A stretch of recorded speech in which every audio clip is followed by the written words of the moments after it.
बाहर जाते हैं, भारत की संवैधानिक संस्थाओं पर प्रश्न खड़ा करते हैं, भारत की आस्था पर प्रहार करते हैं।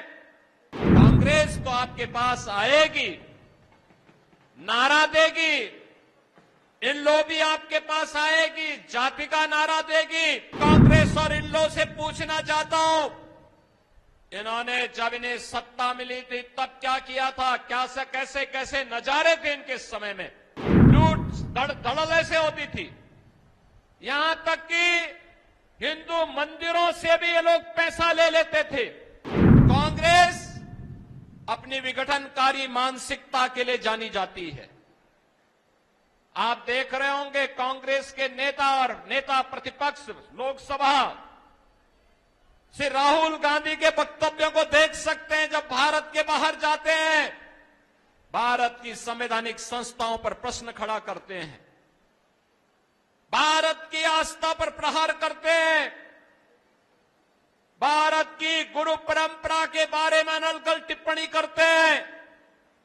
भारत को अपमानित करने का कोई भी अवसर नहीं चूकते और दुनिया के अंदर भारत को अपमानित करने की सेखी बघारने का काम ये लोग करते हैं।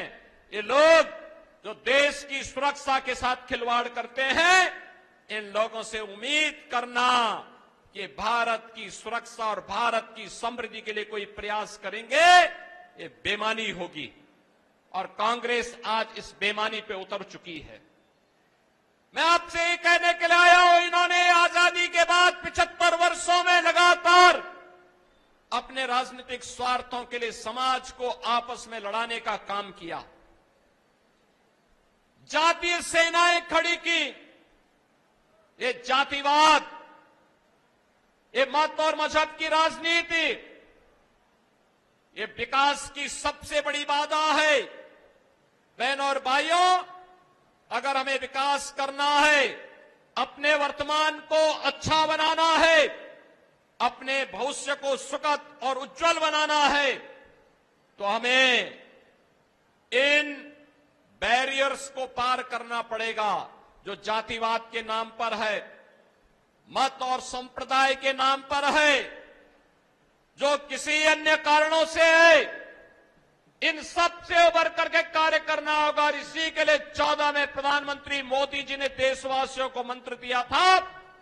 उन्होंने कहा था, मेरी सरकार जाति, मत और मजहब से ऊपर उठ करके कार्य करेगी।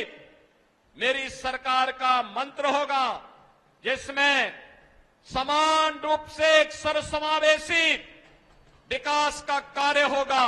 और इस सर्वसमावेशी विकास ही राम राज्य के अवधारणा को पूरा करेगा। और इसके लिए उन्होंने मंत्र दिया था, सबका साथ, सबका विकास का।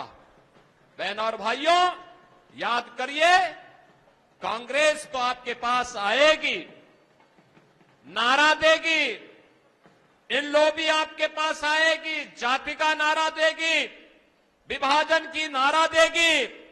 लेकिन मैं पूछना चाहता हूं,